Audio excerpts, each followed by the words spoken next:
Well, for more on investing in Africa's tech sector, let's bring in Aishetu Fatima Dozie. Aishetu is the founder and CEO of Bossy Cosmetics. She's also the founder of African Her Story. Thank you for joining us.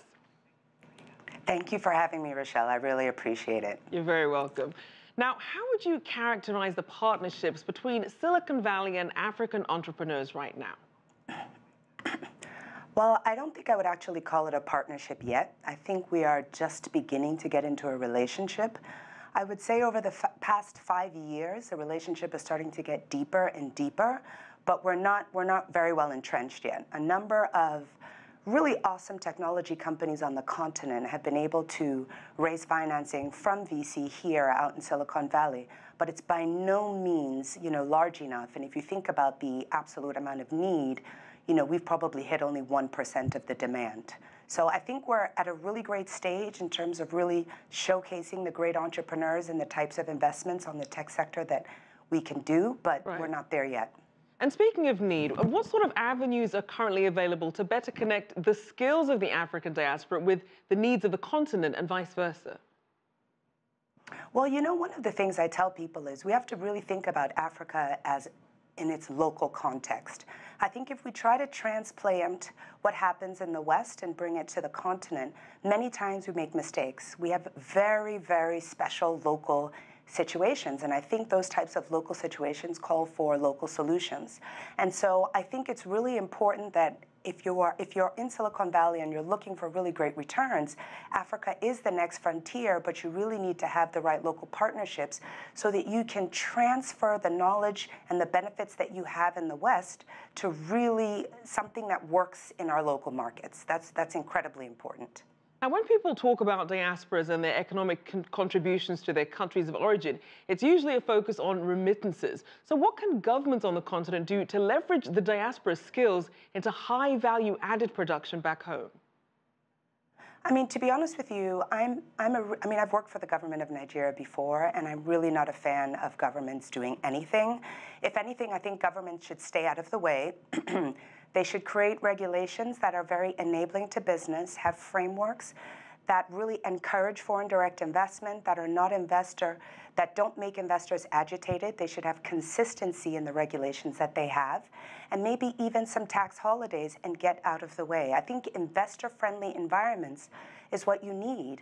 And having very steady regulations, not changing all the time, making things very easy to get permits and approvals, that's what the government needs to do, get out of the way.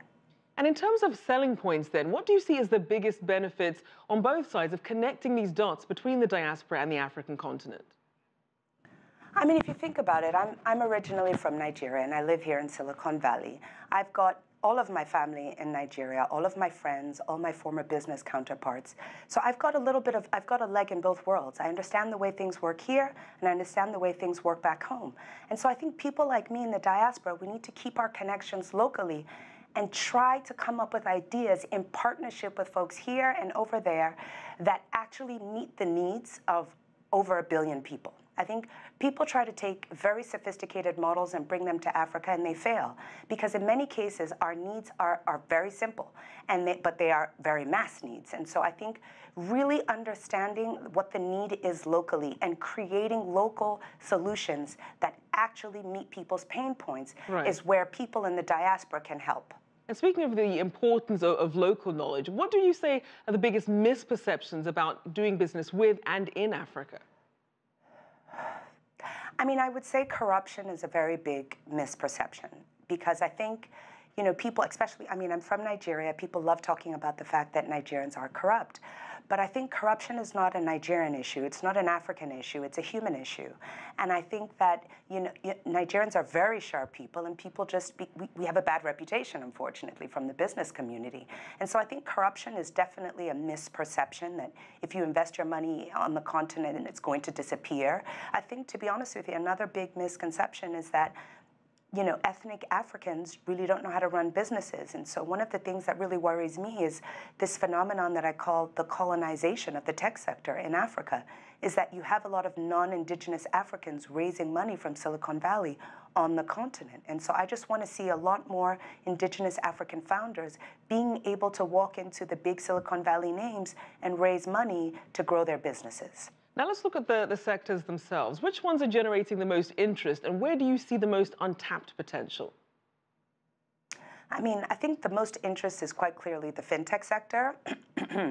Fintech is really exciting. Payments is incredibly exciting. You previously referenced the fact that remittances has been something that's been, a big focus on the continent, but people are realizing that with commerce and trade, Africans have a very big appetite for international products, and so we are constantly looking to buy goods and services and transact internationally. So fintech solutions, getting more people into the formal banking sector has been something that we're seeing a lot of deals coming into savings solutions, really exciting in the financial services sector. I think the boom that we witnessed over the last 10 to 15 years in telecommunications has really allowed this sort of expansion in technology, and it's allowing for e-commerce to grow as well.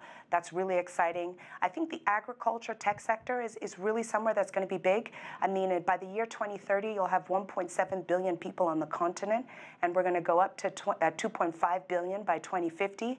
People need to eat, and so agri-tech is really going to be something that's going to be big. I think clean energy as well. Sustainable energy solutions will also be an incredibly massive opportunity on the continent. All right, thank you so much. Aishetu Fatima Dozie, founder of African Her Story and founder and CEO of Bossy Cosmetics. Thank you so much.